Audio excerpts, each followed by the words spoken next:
آپ کو معلوم ہے انصار کون قوم ہے؟ انصار کو ایمان میں داخل کیا ہے اللہ نے اور اس کے رسول نے.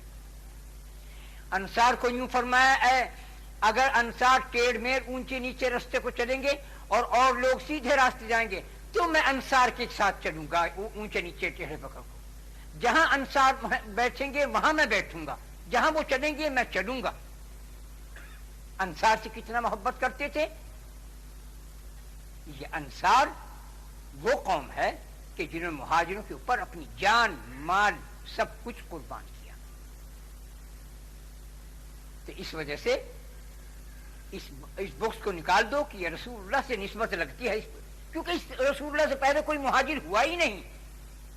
مہاجریت کا نام جو آیا ہے سب سے پہلے آیا اور بالکل پورے جسے کہتے ہیں ہیڈنگ کے ساتھ، پوری سرخی کے ساتھ، موٹے لفظوں کے ساتھ جو آیا محمد صلی اللہ علیہ وسلم کا.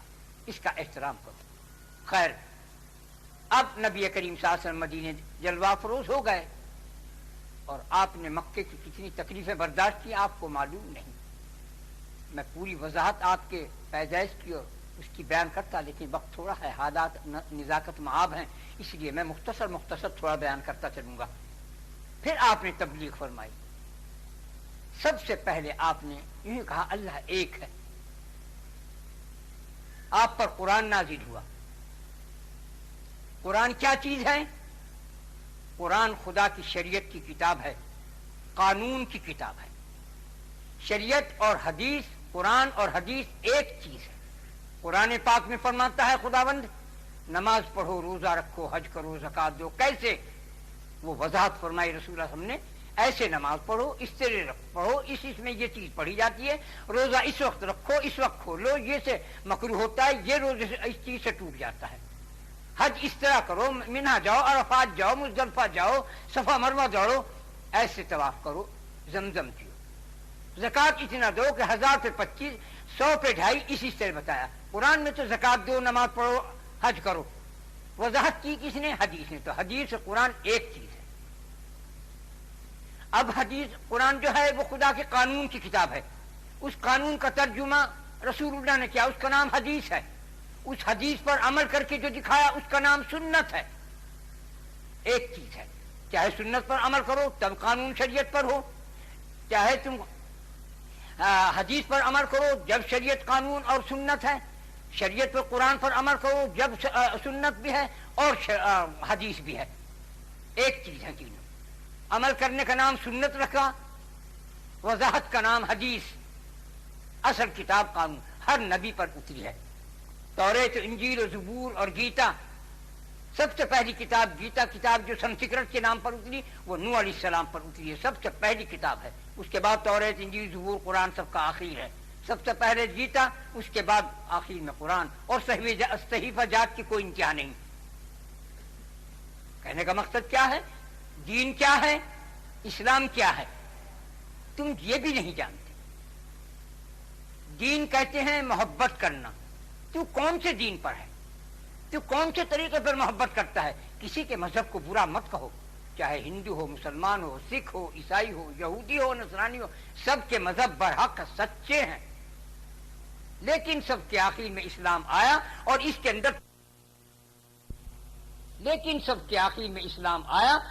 کے اندر تمام مذاہب ضم ہو گئے. تمام آسمانی کتابیں جتنی آئی تمام قرآن میں ضم ہو گئی. جتنے نبی کریم جتنے انبیاء علیہ السلام آئے تمام انبیاء محمد صلی اللہ علیہ وسلم میں ضم ہو گئے. تمام نبیوں کا مجموعہ محمد، تمام آسمانی کتابوں کا مجموعہ قرآن، تمام صحیح ایجاد کا. تو دین کے معنی کیا ہے؟ محبت کرنا. تو کون سے طریقے پہ محبت کرتا ہے؟ تو مسلمانوں کے طریقے پہ محبت کرتا ہے یا ہندوؤں کی طرف سے پریم کرتا ہے یا انگریزوں کی طرف سے لو کرتا ہے؟ تو کس طریقے سے خدا سے پیار کرتا ہے؟ میرا مقصد یہی ہے. نہ ہمارے کوئی ذات بات ہے، نہ تفرقہ بازی ہے، نہ دیوبندی، نہ بریلوی، نہ جماعت اسلامی، نہ اہل حدیث، نہ غیر حدیث، نہ مقلد، نہ غیر مقلد. ہمارا مذہب ہمیں قرآن نے اور حدیث نے پریم سکھایا، محبت سکھائی، لو. تم اپنے رب سے کہو آئی لو یو، اے رب ہم تجھ سے پریم کرتے ہیں، محبت کرتے ہیں. کسی طریقے پر کسی مذہب میں رہتے ہوئے اللہ سے محبت کرو. جب تمہاری آنکھ کھول دے گا محبت میں، تمہارا دل اور دماغ روشن کر دے گا، تم خود بخود اسلام میں آ جاؤ گے. محبت کرنے کا طریقہ جدا جدا ہے. انگریزوں کا اور، افغانیوں کا اور، پنجابیوں کا اور، ہندوستانیوں کا اور، ہندوؤں کا اور، مسلمانوں کا اور، یہودیوں کا اور، عربیوں کا اور. تم جا کے اگر تم دیکھو سب کے محبت کرنے کا طریقے جدا جدا ہے. محبت ایک ہی ہے، اس کا طریقہ جدا ہے. تو تم کس طریقے پر ہو، تم کس دین پر ہو. مذہب کا نام ہے طریقہ، دین کا نام ہے محبت. محبت کرنے کا طریقہ تمہارا کون سا ہے؟ اسلام کے کیا معنی ہے؟ اپنی مرادوں کا گلا کاٹتے ہوئے، اپنی تمناؤں کو ختم کرتے ہوئے جب خدا کا حکم آئے تم گردن جھکا دو، تسلیم خم. اس کا نام اسلام ہے. اے اللہ، ہم نے تیرے قدموں پہ اپنا سر رکھ دیا، ہم نے قبول کیا، تسلیم کیا، اپنے ارادوں کو پرے پھینک دیا.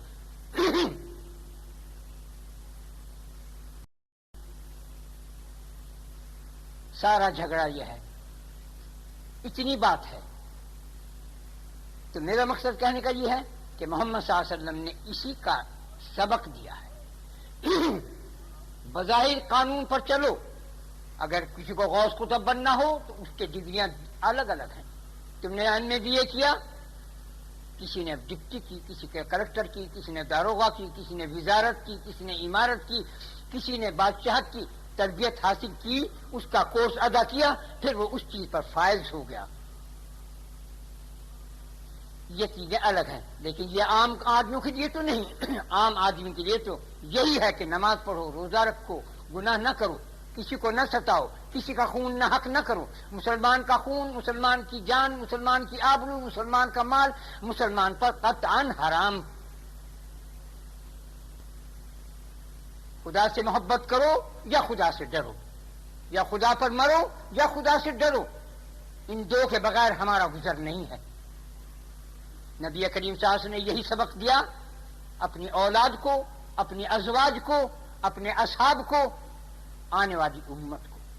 محمد صلی اللہ علیہ وسلم جو ہیں وہ سب کے، جس دن آپ نے دنیا میں قدم رکھا اس دن سے وہ محمد صلی اللہ علیہ وسلم تمام کے ان کی امت ہیں. اگرچہ یہودی ہو، اگرچہ نصرانی، ہندو، مسلمان، سکھ، عیسائی ہو، کوئی کسے باشد، مانو یا نہ مانو، ہے محمد صلی اللہ علیہ وسلم کی امت میں. اس کا جواب کیا ہے؟ رحمان اور رحیم. خدا کیا فرماتا ہے؟ رحمان ہوں میں کل مخلوق کے لیے، اگرچہ وہ مشرک اور کافر بھی ہے. رحیم ہوں میں ان کے اوپر جو میری تابع داری کرتے ہیں. خدا نے کہہ کے ختم کر دیا اور رسول اللہ کے پیدا ہونے نے سب بات کو بھسم کر دیا. سب ان کی امت میں ہے. جب پیدا ہوئے آپ، جب سجدہ کیا آپ نے، تو حضرت کے پاس جو بی بی تھی، ایک آپ کی چچی تھی یا پھوپھی تھی، انہوں نے سنا کہ آپ پڑھ رہے تھے آہستہ، ارحم امتی ارحم امتی، اے اللہ میری امت پر رحم کر. اللہ نے فرمایا جو یہ وہ میرا حبیب ہے جو پیدا ہوتی اپنی امت کی دعا کر رہا ہے، بھلے مر کے اپنی امت کو کیسے بھول سکتا ہے. حالانکہ جب آپ کا انتقال وصال ہوا بظاہر اور آپ کو لحد کے اندر رکھا تو آپ کے لبوں میں حرکت تھی، ہونٹوں میں حرکت تھی. تو ابو بکر صدیق نے کان لگایا تو آواز آئی کہ ارحم امتی ارحم امتی یا کریم الصفحت، اے اللہ میری امت پر رحم کر، یہ بہت کمزور ہیں، ان پر رحم فرما. پیدا ہوئے تو ارحم امتی، دنیا سے بظاہر پردہ کر رہے تب ارحم امتی. اور شفاعت کا میدان تو آپ کے سامنے ہے. کوئی شفاعت نہیں کرے گا، کوئی نبی آدم سے لگا کے عیسیٰ تک کوئی نہیں کرے گا مگر حبیب خدا، مگر محمد صلی اللہ علیہ وسلم، جناب رسول اللہ صلی اللہ علیہ وسلم. یہ شفاعت کا مقام ان کو عطا کیا گیا ہے. بس اب تم یہ جتنے تمہارے انگلیاں ہیں اتنی دفعہ تم بسم اللہ الرحمن بسم اللہ پڑھ لو، اتنی دفعہ درود شریف پڑھ لو، اور 3 دفعہ قل هو اللہ پڑھ لینا. میں بسم اللہ کے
صلی اللہ علیہ وسلم، اے اللہ ہم سب نے جو کچھ یہ پڑھا اس کا ثواب جناب رسول اللہ صلی اللہ علیہ وسلم کی روح مبارک کو پہنچ جائے. ان کے صدقے اور توفیل سے ہمارے دل کو ماں سوا سے پاک اور اپنی معرفت کے انوار سے ہمیشہ کے لیے منور فرما دے. ان کے صدقے اور توفیل سے ہماری دین اور دنیا میں خیر خوبیاں عطا فرمائے. اے اللہ ہم کو اپنے دین اور ایمان اور اسلام پر قائم رکھ. اے اللہ ہم کو سچائی کی توفیق عطا فرما. اے اللہ ہم کو حلال کھلا حرام سے بچنے کی توفیق عطا فرما. اے اللہ ہم سے ہر برائی کو دور فرما دے. اے اللہ ہم سب کو نیک صالحین میں سے شمار فرما دے. آمین یا رب العالمین. برحمتک یا ارحم